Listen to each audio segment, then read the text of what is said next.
Hello everyone, welcome back to the channel. So आज हमारी ये अकाउंटिंग रेशियो सीरीज़ का लास्ट वीडियो है और आज हम लोग जल्दी से समझेंगे प्रॉफिटेबिलिटी रेशियो। आज हम लोग इस एक वीडियो में ही सारे प्रॉफिटेबिलिटी रेशियो को पूरा कंप्लीट करेंगे। तो चलिए स्टार्ट करते हैं आज की class. Let's begin.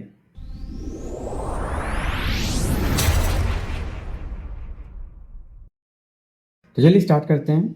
So profitability ratio ये एक ऐसा टॉपिक है जिसको कि कोई इंट्रोडक्शन का जरूरत ही नहीं है। वी ऑल नो प्रॉफिट क्या होता है, we all want profit in our life, चाहे वो कुछ भी हो, ठीक है। सो एनी रेशियो जो कि हमको प्रॉफिट बताएगा, that is the profitability ratio, and हर कोई जानना चाहेगा।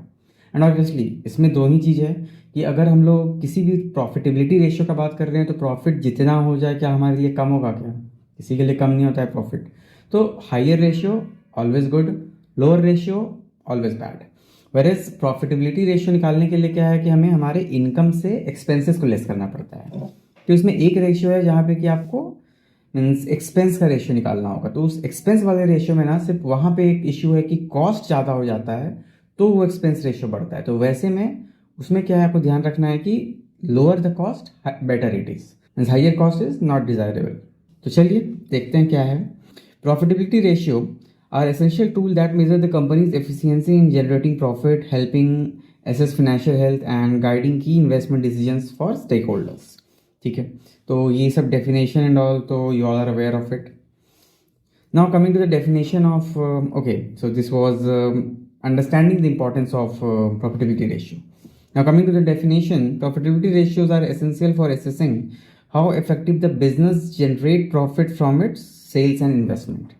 तो अब देखो यहाँ पे समझने का चीज़ क्या है ना कि जनरेट्स प्रॉफिट पे तो चलो आ गया, प्रॉफिट का ही बात करना है अपने को।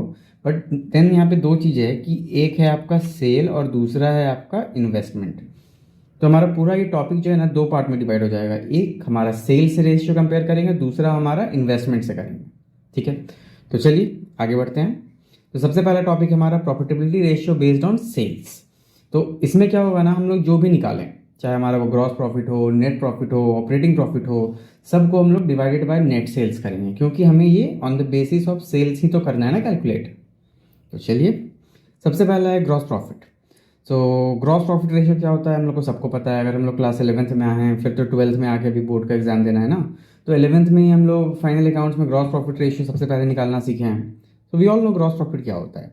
तो gross profit ratio measures how efficiently the business manages its cost of goods sold. Cost of goods sold मतलब कि ट्रेडिंग अकाउंट में जितना भी एक्सपेंसेस होता है, बेसिकली जिसे हम डायरेक्ट एक्सपेंसेस बोलते हैं, उसको हम लोग लेस करते हैं हमारे सेल्स से, indicating overall profitability and operational efficiency in sales generation. तो जनरली हम लोग COGS जो कैलकुलेट करते हैं, opening stock plus purchases minus plus direct expenses minus closing stock, तो ये हमारा COGS हो गया। और फिर sales minus cost gives us gross profit, ठीक है। तो यही ग्रॉस प्रॉफिट हम लोग को यहाँ पे करना है। तो अब यहाँ पे GP रेशियो क्या हो जाएगा, ग्रॉस प्रॉफिट रेशियो। तो इसका फॉर्मूला हो जाएगा हमारा gross profit by net sales. Net sales मतलब क्या हुआ, sales minus sales return into 100। अब ये रेशियो हम लोग एकदम परसेंटेज में निकालेंगे, ठीक है। अब GP रेशियो का क्या पर्पस होता है। तो GP ratio illustrates how effectively a company control its cost related to goods sold. GP ratio shows the margin of profit available on revenue from operations। तो अब यहाँ पर रेवेन्यू फ्रॉम ऑपरेशंस और जो हमारा कॉस्ट ऑफ गुड्स सोल्ड है, इस दोनों के बीच का जो मार्जिन होता है ना, यही होता है हमारा ग्रॉस प्रॉफिट। तो यही चीज़ बता रहा है। और अब ग्रॉस हो या नेट हो, सीधा सा बात है, हाइयर रेशियो ऑलवेज बेटर, क्योंकि जितना प्रॉफिट उतना अच्छा, सीधा सा बात है। चलिए बस इतना ही था आपके GP रेशियो में। अब जल्दी से इसका हम लोग न्यूमेरिकल्स बनाते हैं और समझते हैं कि कैसा क्वेश्चन आपको एग्जाम में आ सकता है। तो यहाँ पे क्या बोल रहे हैं, from the given information calculate GP ratio. Fine. तो बेसिकली ये आपका कोई अकाउंट नहीं है, कोई स्टेटमेंट नहीं है, बस इन्फॉर्मेशन दिया हुआ है, ठीक है। तो चलिए देखते हैं। तो यहाँ पे cash revenue from operations. Okay, तो कैश रेवेन्यू फ्रॉम ऑपरेशंस मतलब सेल जो हुआ है हमारा, मतलब कैश सेल्स जो है वो है हमारा 50,000 का, ठीक है। परचेज दिया हुआ है, कैश एंड क्रेडिट दोनों मिला के है 50,000, ठीक है। तो परचेज दोनों मिला के हो गया हमारा 1,50,000। उसके बाद कैरेज इन्वॉल्व, ठीक है, सैलरीज तो चलो इनडायरेक्ट एक्सपेंस हो गया। उसके बाद दिसंबर बोल रहा था। Okay, decrease in cash inventory. Okay, 20,000 ये भी ठीक है। रिटर्न आउटवर्ड क्या है, ये परचेज रिटर्न है, रिटर्न आउटवर्ड हम रिटर्न कर दिए। वेजेस 10,000 डायरेक्ट एक्सपेंस है, ठीक है। उसके बाद बोल रहा है कैश टू क्रेडिट का रेशियो है 1:3। अब यहाँ पे कैश सेल्स हमें दिया है 50,000, तो ऑब्वियस सा बात है क्या कि हमारा क्रेडिट सेल कितना हो जाएगा, 3 times of cash cell, that will be 1,50,000, ठीक है। तो अब हम लोग को क्या चाहिए, ग्रॉस प्रॉफिट निकालने के लिए, जीपी रेशियो के लिए we need gross profit by net sales into 100। तो इसके लिए हमें चाहिए सबसे पहले ग्रॉस प्रॉफिट, और ग्रॉस प्रॉफिट कैसे निकलता है, सेल्स माइनस कॉस्ट। तो सबसे पहले हम लोग कॉस्ट ऑफ गुड सोल्ड निकाल लेते हैं। तो कॉस्ट ऑफ गुड सोल्ड के लिए क्या करना होगा, ओपनिंग स्टॉक या चेंज इन इन्वेंट्री दिया हुआ है, like decrease in cash inventory, जो यही हो गया आपका। तो opening stock minus closing stock, ये तो आपका दिया हुआ है ही, plus purchase plus direct expenses, और तो कुछ नहीं है। ओके, डायरेक्ट एक्सपेंसेस में 2 है, ठीक है। तो ओपनिंग स्टॉक में एंड यहाँ पे परचेज में आपका रिटर्न आउटवर्ड दिया हुआ है, तो ये आपका परचेज रिटर्न हो गया। सो यहाँ पे हम लोग परचेज में रिटर्न आउटवर्ड भी कर देंगे, तो दिस विल बी 1,46,000। तो ये हो गया हमारा नेट परचेज। तो कॉक्स हो जाएगा 20,000 प्लस 1,46,000 प्लस डायरेक्ट एक्सपेंसेस में 2 है, वेजेस 10 और सैलरीज 4, ठीक है। तो ओके ओके, तो अब कितना हो जाएगा total, so cost of good sold is 1,46,000 plus 4,000 is 150, 150 plus 30 is 1,80,000। तो 1,80,000 हो गया हमारा कॉस्ट ऑफ गुड सोल्ड। तो ऑब्वियसली अब ग्रॉस प्रॉफिट कितना हो जाएगा, 2 lakh minus 1.8 lakh, so this will B 20,000। तो ग्रॉस प्रॉफिट है 20,000, सेल्स है हमारा कहाँ है, हाँ, टोटल सेल्स है हमारा ये वाला, means credit sale plus cash sale. तो अब जीपी रेशियो क्या हो जाएगा, GP ratio is equal to 20,000 that is gross profit by 2 lakh that is our total sales, net sales into 100, so this will be 20%, ठीक है। तो यहाँ पे ग्रॉस प्रॉफिट रेशियो हो गया हमारा 20%, डन। चलिए नेक्स्ट क्वेश्चन देख लेते हैं। अब यहाँ पे फिर बोल रहा है कैलकुलेट जीपी रेशियो। अब यहाँ पे रेवेन्यू फ्रॉम ऑपरेशन है 6 lakh and GP ratio 25% cost. तो लेट्स डू दिस। तो यहाँ पे सबसे पहले कॉस्ट को हम लोग मान लेते हैं, लेट द कॉस्ट बी 100। तो कॉस्ट 100 है, अब इसमें हम लोग ऐड किए 25% of cost, that is our, ये वाला पार्ट हो गया हमारा ग्रॉस प्रॉफिट, और इसको मिलके मतलब ये वाला पार्ट हमारा ग्रॉस प्रॉफिट हो गया, मैं इसको अंडरलाइन नहीं कर रहा हूँ, ठीक है। और यहाँ पे इज इक्वल टू 125, फिर हमारा क्या हो गया, this is our selling price, ठीक है। अब coming to the question, question के कॉन्टेक्स्ट में यहाँ पे आपको ये वाला अमाउंट दिया हुआ है, दैट इज 6 लाख रुपीज़ दिया हुआ है, ठीक है।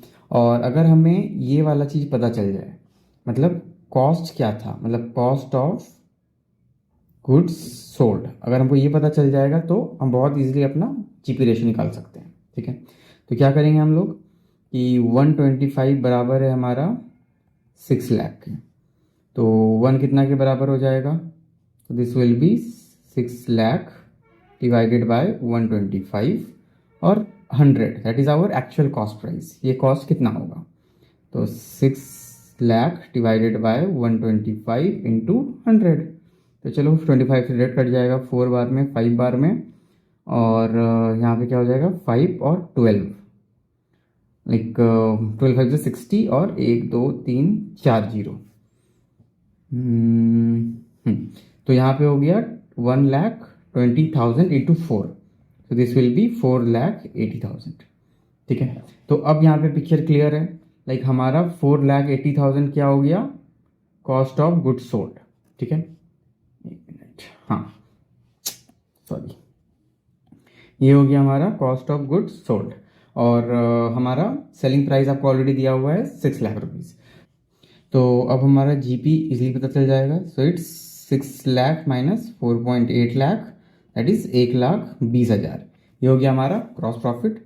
तो अब जीपी रेशियो निकालना तो कोई बड़ी बात नहीं है, this will be 1,20,000 divided by gross profit by net sales that is 6 lakh into 100। तो सारा जीरो कट गया, सारा जीरो कट गया, जीरो कट गया, जीरो कट गया एंड 6 2 ज़ा 12। तो 2 इंटू 10 इज 20।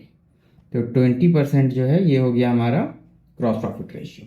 ठीक है, तो ये भी बहुत इजी था। चलिए अब आता है नेक्स्ट हमारा ऑपरेटिंग रेशियो। अभी क्या है ना, ये ऑपरेटिंग रेशियो मैंने जो बिगिनिंग में बोला था कि एक कॉस्ट का भी रेशियो है, तो दिस इज दैट रेशियो। यहाँ पे ऑपरेटिंग रेशियो का मतलब पता है क्या होता है? It means operating cost ratio. तो ऑपरेटिंग कॉस्ट रेशियो क्या है? लाइक ऑब्वियसली यहाँ पे हम लोग ऑपरेटिंग कॉस्ट को कंपेयर कर रहे हैं सेल्स से। ठीक है, तो operating ratio measures the proportion of operating cost to sales, providing valuable insights into the business efficiency and performance management, guiding strategic decision making process. ठीक है, तो इसमें तो ऐसा कुछ नहीं है। कमिंग टू द फॉर्मूला, तो ऑपरेटिंग रेशियो या फिर हमारा ऑपरेटिंग कॉस्ट रेशियो क्या होता है? Operating cost by net sales into 100। Simple है ये तो यहाँ पे बस एक चीज़ ध्यान देना है कि हमारा operating cost, what exactly is our operating cost. तो अगर मैं इसके डेफिनेशन का बात करूँ तो आप बस इतना समझ लेना, cost associated with operating activities of our या ऑफ एनी बिजनेस। ठीक है, चलो तो अब बात करते हैं ऑपरेटिंग रेशियो का। तो ऑपरेटिंग रेशियो में जैसे कि हमने अभी जस्ट देखा कि हमें ऑपरेटिंग कॉस्ट का ज़रूरत पड़ेगा। तो अब ये ऑपरेटिंग कॉस्ट को कैसे हम कैलकुलेट करते हैं? Let's see that operating cost. तो ऑपरेटिंग कॉस्ट में हमारा कॉस्ट तो डेफिनेटली आएगा, कॉस्ट ऑफ गुड्स सोल्ड। अब इसके अलावा और क्या क्या है जो हमारा ऑपरेटिंग कॉस्ट में आता है? तो बहुत किसी को क्या लगता है ना कि जितना भी डायरेक्ट एक्सपेंसेस है वो ऑपरेटिंग कॉस्ट होता है, इनडायरेक्ट एक्सपेंसेस जो है वो नॉन ऑपरेटिंग कॉस्ट होता है। बट नहीं, ये गलत है, ऐसा नहीं होता है। Operating cost includes all the expenses जो कि आपके सेल में आपको हेल्प कर रहा है। तो यहाँ पे आपका salary, administration expense, selling and distribution expense सब आएगा। बट कोई ऐसा लॉस जो कि बिजनेस से डायरेक्टली रिलेटेड ना हो तो बस उसको हम लोग लेस करेंगे। जैसे कि मान लो कोई आग लग गया लॉस, या फिर loss on sale of machinery हो गया, तो वैसे में वो सब लॉस को हम लोग यहाँ पे इग्नोर करेंगे। ठीक है, इवन दो वो पीएल में लिखाएगा। तो ठीक है, चलो लिखते हैं। तो ऑपरेटिंग कॉस्ट में हमारा कॉस्ट डेफिनेटली रहेगा। उसके बाद एम्प्लॉय बेनिफिट, आपका सैलरी हो गया, कोई और कॉम्पनसेशन हो गया, बोनस हो गया, ये सब चीज़, प्लस डेप्रिसिएशन एंड एमोर्टाइजेशन। अब ये क्या है? ये भी तो बिजनेस का ही एक्सपेंस है ना। अगर मशीन नहीं चलेगा, सामान नहीं बनेगा तो डेप्रिसिएशन नहीं होगा। तब वो हो रहा है डेप्रिसिएशन, मतलब ऑब्वियसली मशीन यूज़ हो रहा है, तो दैट मेक सेंस। तो depreciation and amortisation plus office and administration expenses, तो इस तरह का जो भी है आप लिख सकते हो, plus other operating expenses if any. अगर कोई एक्सपेंसेस आपको दिया हुआ है बोल के कि ऑपरेटिंग एक्सपेंसेस है, तो वो भी आपको इसमें जोड़ना है। तो ये तो हो गया हमारा ऑपरेटिंग कॉस्ट का फॉर्मूला। ठीक है, तो अगेन ऑपरेटिंग रेशियो में as I said you, since it's a cost, since it's a cost ratio, so lower ratio is better। Cost हमारा जितना कम हो उतना अच्छा है। तो चलिए इसका हम लोग अब जल्दी से थोड़ा न्यूमेरिकल्स भी देख लेते हैं। अगेन यहाँ पे दिया हुआ है आपको, पीएल दिया हुआ है, कैलकुलेट करना है ऑपरेटिंग रेशियो। ठीक है, तो operating ratio so full name operating cost ratio, और फॉर्मूला क्या हो जाता है? ऑपरेटिंग कॉस्ट या operating expenses by net sales.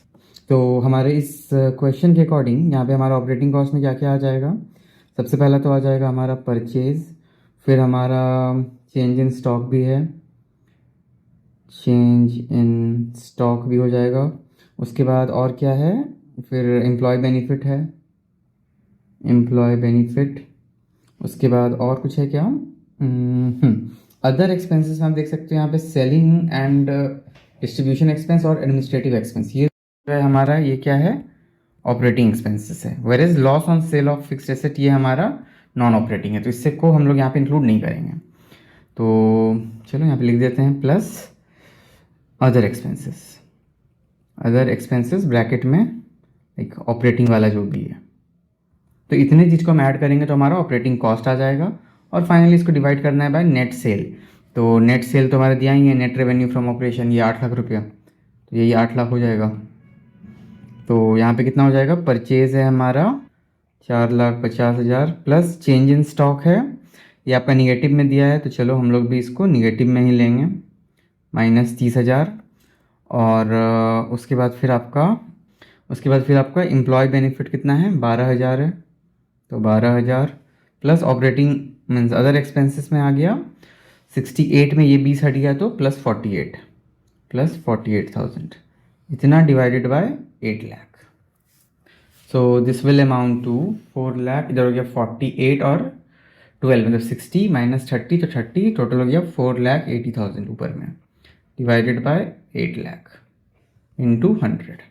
तो अच्छा एक ज़ीरो ज़्यादा हो गया, तो 4 जीरो कट गया, 4 जीरो कट गया, एक जीरो यहाँ गया, एक जीरो यहाँ गया, 8 6 48, सो 6 इंटू 10 कितना हो गया, 60%। तो हमारा 60% जो है is the operating cost ratio. ठीक है, नाउ नेक्स्ट क्वेश्चन है, calculate the operating ratio from the following information. Again यहाँ पे तो बहुत इजी लग रहा है, लाइक परचेज दिया हुआ है आपको, कैश सेल्स दिया हुआ है, excess inventory over opening inventory 3,000 है, सेलिंग एंड डिस्ट्रीब्यूशन एक्सपेंस ये भी ठीक है, और उसके बाद कैश रेवेन्यू फ्रॉम ऑपरेशंस है 33% of the revenue from operations, मतलब टोटल जो हमारा रेवेन्यू फ्रॉम ऑपरेशन है उसका 33% जो है कैश में है। ठीक है, तो मतलब 66.6% जो है वो क्रेडिट है। तो अब हमें कैश सेल दिया हुआ है, मतलब कि हमें 33 मतलब 1/3 का वैल्यू हमें दिया हुआ है 45,000, तो टोटल का वैल्यू तो हम इजीली निकाल सकते हैं। तो टोटल का वैल्यू हो जाएगा 45,000 इंटू 3, दिस विल बी 15 और 12 13 135 पे 3 जीरो, मतलब 1,35,000 हो गया हमारा टोटल सेल्स। ठीक है, और उसके बाद अब ऑपरेटिंग एक्सपेंस, तो ऑपरेटिंग एक्सपेंस यहाँ पे क्या क्या है, तो ऑपरेटिंग एक्सपेंस में आ जाएगा आपका cost of goods sold plus other operating expense, एक मिनट, मतलब एक्सेस ऑफ इन्वेंट्री ओवर, अच्छा ये तो माइनस हो जाएगा आपका, और परचेज है 30, तो 30 माइनस 3 यानी कि 27,000 plus selling and distribution expenses, selling and distribution expenses तो प्लस कितना है 1,500, तो ये हो गया आपका 28,500। तो अब तो इजी है, बस रेशियो निकालना है हमें। तो ऑपरेटिंग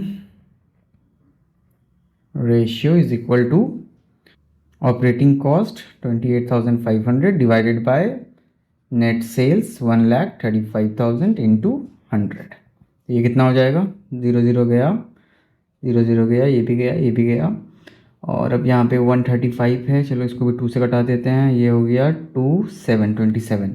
अब 27 और 285 ये किससे कटेगा, आई थिंक 3 से, तो 9 बार में 27 95 हो गया, इधर 9 हो गया, तो finally the answer is 95 into 2, तो ये हो गया आपका 190 divided by 9, so this will be equal to 21.11%। ठीक है, चलिए ये क्वेश्चन भी हमारा हो चुका है। Now next we have is operating profit ratio. अभी यहाँ पे देखो कंफ्यूज नहीं होना, ये हमारा ऑपरेटिंग रेशियो था, operating ratio just mean operating cost ratio, लेकिन क्योंकि यहाँ पे क्लियरली लिखा है ऑपरेटिंग प्रॉफिट रेशियो, तो ये हमारा प्रॉफिट रेशियो है, प्रॉफिटेबिलिटी रेशियो है, मतलब higher it is better it is. ठीक है, तो the operating profit ratio measures the company's efficiency in generating profit from its core business activity, providing insights into operational health and profitability. तो again यहाँ पे formula क्या हो जाएगा, operating profit ratio का, so the formula will be, this time we have to calculate operating profit, last time क्या किया था हमने, ऑपरेटिंग कॉस्ट निकाला था, इस बार operating profit by net sales into 100, बस इतना ही तो करना है। Now coming to the operating profit वाला पार्ट, तो ऑपरेटिंग प्रॉफिट क्या होता है, तो ऑपरेटिंग प्रॉफिट हो गया हमारा gross profit plus other operating income minus operating expenses. ठीक है, तो ग्रॉस प्रॉफिट तो हमारा एक्चुअली एक तरह से इनकम है ही, प्रॉफिट है हमारा।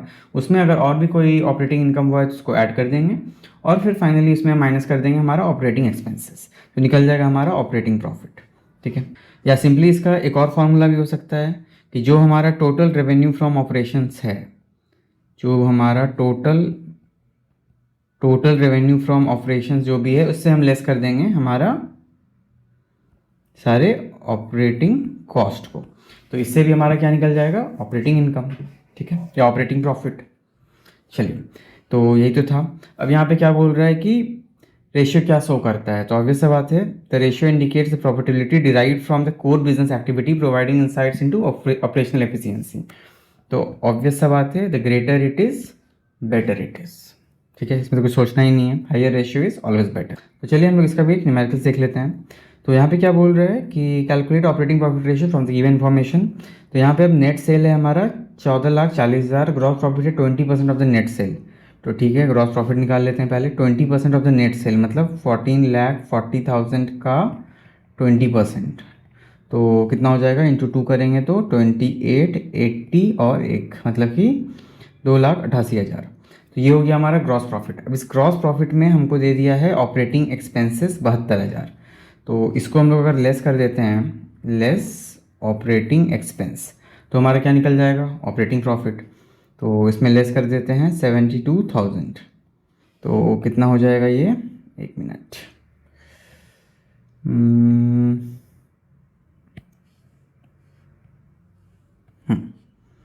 सो दिस विल बी 000 और इधर 6 हो गया, 7 इधर 1 हो गया, 2,16,000।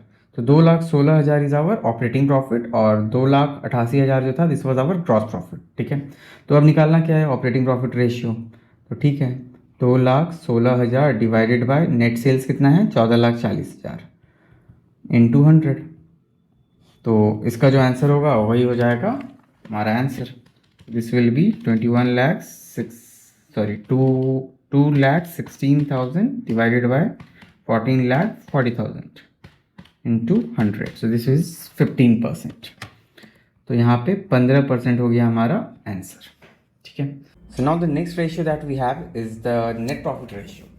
तो नेट प्रॉफिट रेशियो ये तो सबसे कॉमन रेशियो है, आई मीन सबसे कॉमन वर्ड है नेट प्रॉफिट, जो हम लोग हर कोई सुनते ही हैं, जानते ही हैं। ठीक है, होता क्या है ये, so this helps us in understanding the overall profitability of the business, क्योंकि यही तो मेन है जो सब कुछ देखता है।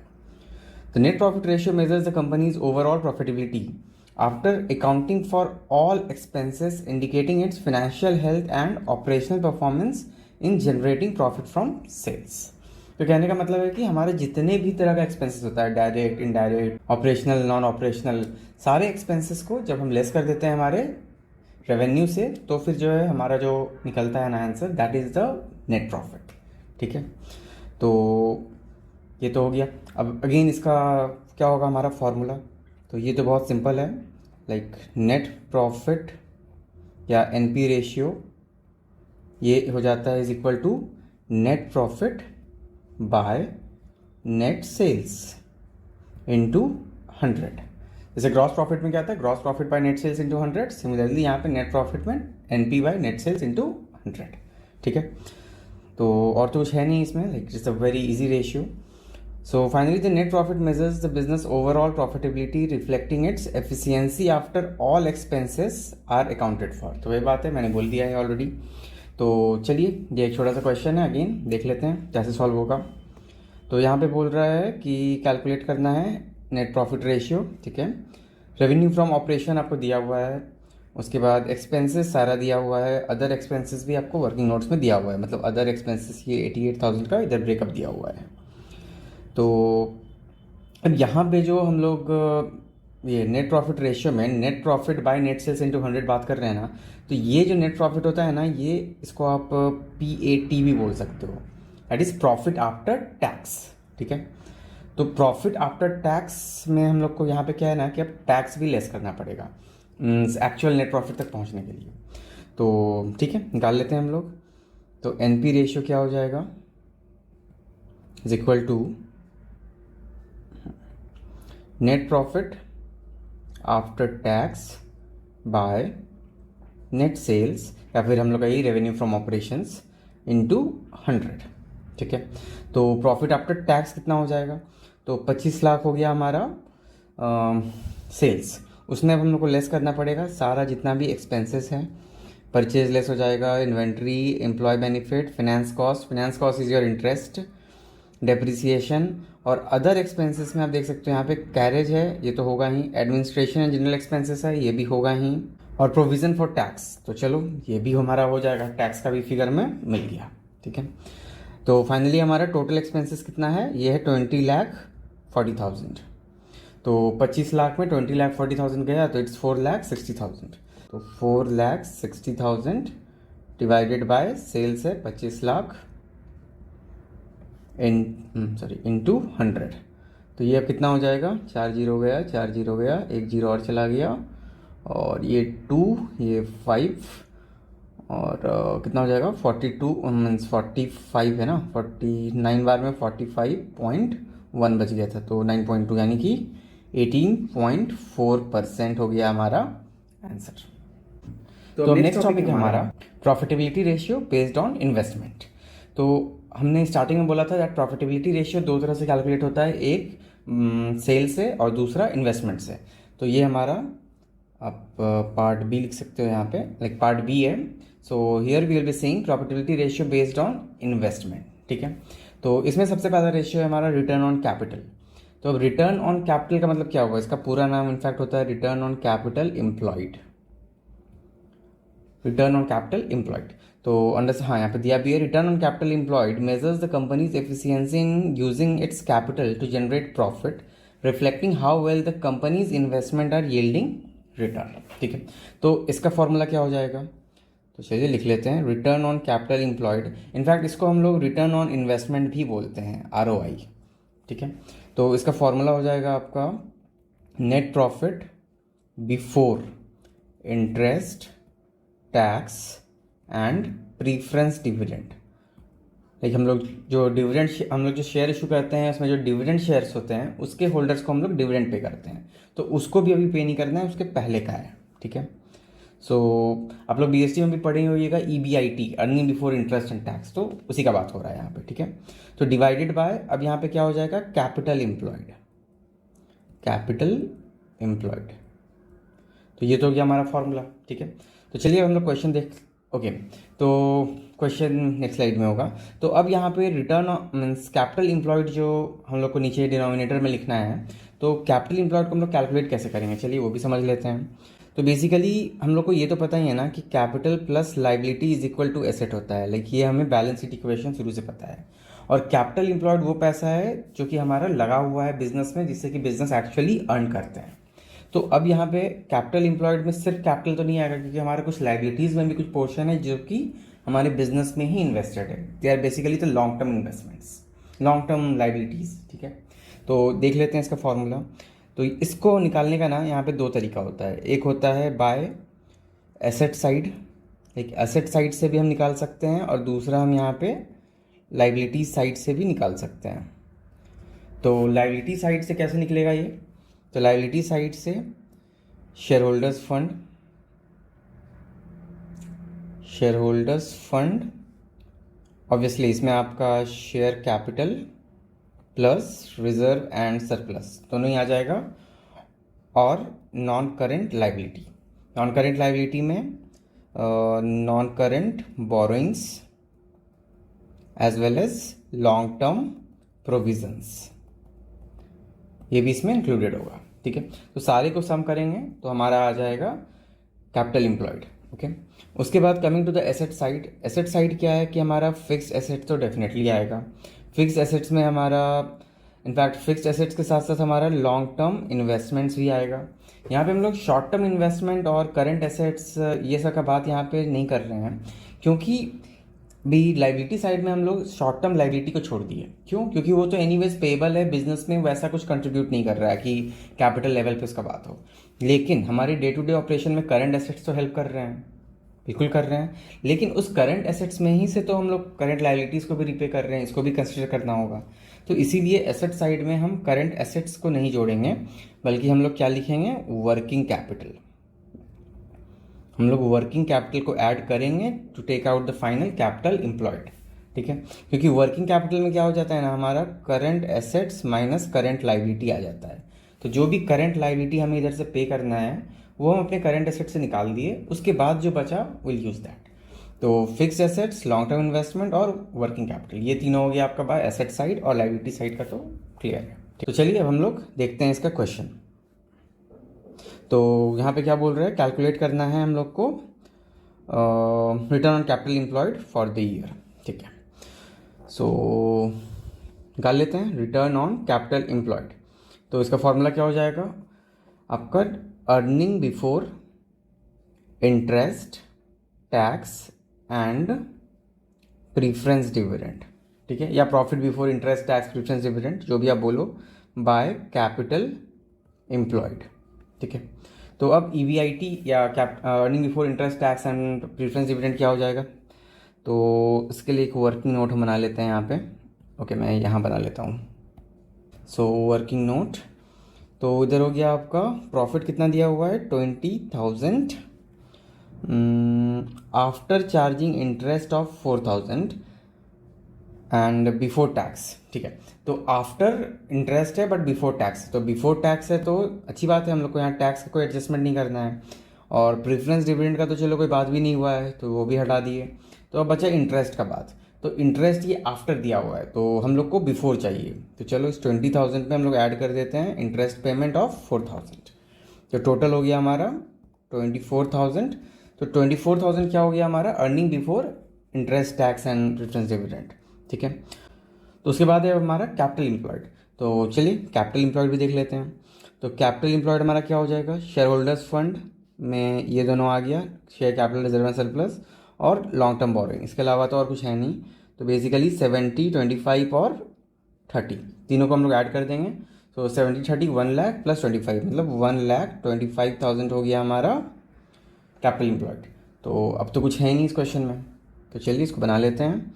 तो ये हो गया हमारा earning before interest, tax, preference dividend सब कुछ 24,000 डिवाइडेड बाय 1,25,000। तो इसका आंसर हो जाएगा, 3 0 कट गया, 3 0 कट गया, 24/125। So it's 24 divided by 125, 200। तो ये हो गया आपका 19.2%। So this is 19.20%। तो ये निकल गया हमारा रिटर्न ऑन कैपिटल एम्प्लॉयड, ठीक है। तो आई बिलीव ये भी आपको समझ में आ ही गया होगा। अब लास्ट रेशियो जो हम लोग को समझना है, जो हमारे सिलेबस में है, that is return on equity, ठीक है। अब ये भी देखो आपको एक जैसा लगेगा, like return on capital employed और return on equity, but again ये दोनों एक नहीं है। कैपिटल एम्प्लॉयड में वो सारे फंड्स का हम लोग बात करते हैं जो कि हमारे बिजनेस में लगा हुआ है, फिर चाहे वो ओनर का हो या बोरोड फंड हो, क्योंकि लाइबिलिटी में कैपिटल भी इंटरनल लाइबिलिटी है और बोरोड फंड हमारा एक्सटर्नल लाइबिलिटी है। तो बट बिजनेस के लिए तो दोनों लाइबिलिटी ही है। तो कैपिटल एम्प्लॉयड में हम सब कुछ को काउंट करते हैं, लेकिन जब हम रिटर्न ऑन इक्विटी निकालेंगे ना, तो यहाँ पे सिर्फ इक्विटी शेयर होल्डर्स का बात होगा, ठीक है। वही चीज़ यहाँ पे बोल भी रहा है कि return on equity measures the company's ability to generate profit from the share holders equity, indicating how effectively management is utilising investment to maximise return. तो अल्टीमेटली किसी भी बिजनेस का जो इन्वेस्टमेंट ऑब्जेक्टिव होता है, that is to maximise share holders fund, तो उसको यहाँ पे कंसिडर करते हुए चलना है। तो इसको आप लोग ऐसे भी बोल सकते हो ना कि रिटर्न ऑन इक्विटी जानने के लिए we need to know the EPS, that is earning per share. तो अब हमें रिटर्न ऑन इक्विटी कहाँ से पता चलेगा, अर्निंग पर शेयर से पता चलेगा कि हर शेयर में कितना हमें अर्निंग हो रहा है। तो यहाँ पे फॉर्मूला रिटर्न ऑन इक्विटी या अर्निंग पर शेयर का क्या हो जाता है, so formula is net profit after tax. यहाँ पे हम लोग टैक्स को देने के बाद, ठीक है, net profit after tax by number of equity shares issued. एक कंपनी जितना शेयर इशूड की है, इक्विटी शेयर इशू की है, उससे ही हम लोग डिवाइड कर देते हैं नेट प्रॉफिट आफ्टर टैक्स को, ठीक है। तो इन अदर वर्ड आप बोल सकते हो profit after tax divided by number of equity shares, ठीक है। सो this will give you the EPS, earning per share. And again this same concept ये हम लोग BST में EBIT EPS एनालिसिस में ऑलरेडी जान रहे हैं, ठीक है। तो आई बिलीव इतना आप लोगों को समझ में आ गया होगा, एंड इससे ज़्यादा कुछ भी नहीं आने वाला एग्जाम में। This is all that you want to know, all that you should know, ठीक है। तो अगर आज की इस पूरे वीडियो का अगर मैं एक पेज में समरी बताना चाहूँ ना आपको, so this is ultimately the summary. तो आपका रेशियोज और वो क्या बताता है, तो सबसे पहला है आपका ग्रॉस प्रॉफिट रेशियो। क्या बताता है? Efficiency in controlling the cost of goods sold, क्योंकि ये हमारा ट्रेडिंग अकाउंट में आता था। अब तो चलो स्टेटमेंट ऑफ पीएल एक है अभी, बट 11th में हम लोग ट्रेडिंग अकाउंट में निकालते थे जीपी, ग्रॉस प्रॉफिट। उसके बाद ध्यान ये रखना है कि ग्रॉस प्रॉफिट के बाद फिर हमारा ट्रेडिंग के बाद पीएल में क्या निकलता था? Net profit. तो नेट प्रॉफिट क्या बताता है? Overall profitability of the business. तो अगेन जीपी और एनपी फॉर्मूला में कोई डिफरेंस नहीं है, बस GP by net cell, NP by net cell, ठीक है। उसके बाद ऑपरेटिंग रेशियो और ऑपरेटिंग प्रॉफिट रेशियो, ये दोनों जस्ट अपोजिट है, वाइस वर्सा। मैं यहाँ पे देखो कलर भी अलग कर देता हूँ, एक ग्रीन है तो एक यहाँ पे आपका रेड है। क्यों? क्योंकि सॉरी एक्चुअली उल्टा कलर हो गया। ऑपरेटिंग रेशियो को मैं रेड कर देता हूँ बिकॉज ये आपका एक तरह का कॉस्ट का रेशियो है, ठीक है। और ऑपरेटिंग प्रॉफिट तो चलो प्रॉफिट है, ग्रीन होगा भाई, ठीक है। तो ऑपरेटिंग रेशियो क्या है? ये कॉस्ट रेशियो है, इसलिए ये हरदम कम होना चाहिए, जितना कम होगा उतना अच्छा है। तो ऑपरेटिंग रेशियो क्या बताता है? Operating efficiency of the business, whereas operating profit ratio क्या बताता है? Profit from core business activities, ठीक है। And then we have return on capital employed. और रिटर्न ऑन कैपिटल एम्प्लॉयड क्या हो गया? Efficiency in using the total capital, मतलब टोटल कैपिटल में internal liability of the business plus external liability of the business, दोनों को हम लेके चलेंगे। और फिर है आपका रिटर्न ऑन इक्विटी। तो रिटर्न ऑन इक्विटी क्या हो गया? Return on equity share holders, या फिर हम लोग इस दोनों को एक ही होता है हमारा, मतलब return on equity share holders जो होता है वो टोटल में रिटर्न हो गया, परसेंटेज में रिटर्न हो गया। उसी को आप अगर पर शेयर में उस अमाउंट को डिवाइड कर दो तो आपका अर्निंग पर शेयर हो गया, that is profit earn by individual equity shares, ठीक है। तो इतना ही तो रेशियो है हमारा प्रॉफिटेबिलिटी रेशियो पे, बस इससे ज़्यादा कुछ भी नहीं है। तो आप लोग ऑलमोस्ट अब एकदम एग्ज़ाम के गेट पे खड़े हो। मैं ये नहीं बोलूँगा एग्ज़ाम आपके गेट पे खड़ा है, आप लोग अब एग्ज़ाम के गेट पे खड़े हो भाई। अब थोड़ा सा पढ़ लो और बस पढ़ लो, nothing more to say. And the only advice that I like to give for now is कि जितना भी पढ़े हो ना, अब बस उसको रिवाइज करो। अभी के बाद अब कुछ भी नया मत पढ़ना, कितना भी इंटरेस्टिंग हो, कितना भी अच्छा लगे, कोई भी वीडियोस देखो, किसी का भी कुछ करो, प्लीज़ अब कुछ भी नया मत पढ़ना। बिकॉज अल्टीमेटली आप नया पढ़ोगे, एग्जाम के दिन कंफ्यूज होगे, उससे बेटर है कि जो पढ़े हो उसको रिवाइज करो, सो दैट एग्जाम में आप कॉन्फिडेंटली नंबर ला सको। अगर आप 60 मार्क्स का अटैम्प्ट करते हो, मेक श्योर आपको 55, 56 या 60 में 60 आ जाए। बट सब कुछ कवर करने की कोशिश में please don't make khichdi of your syllabus, ठीक है। तो wish you all the best for your accountancy board examination to be held on 24th Feb 2026। तो ठीक है guys, thank you, thanks for watching, keep learning and keep practising.